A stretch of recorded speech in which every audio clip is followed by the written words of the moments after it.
One of the best moments in my life as a lawyer really is when I get a phone call or a website contact from a referral lawyer or an injured client who's been severely disabled.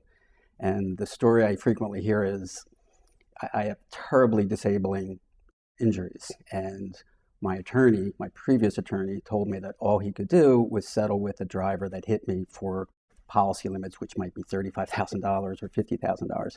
And I actually have a team of experts that we utilize to see if there's a defect in their car so that there would be a chance for them to be fully compensated. That would involve suing the manufacturer if, in fact, there's a defective component part of the car. So that's what we look for.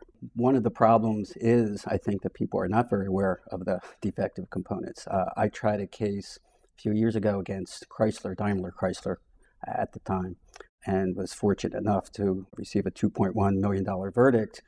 It involved a collapsing seatback, and it's a defect that is in 99% of all the cars in America, which was Chrysler's defense in the case and what they argued to the jury over and over again.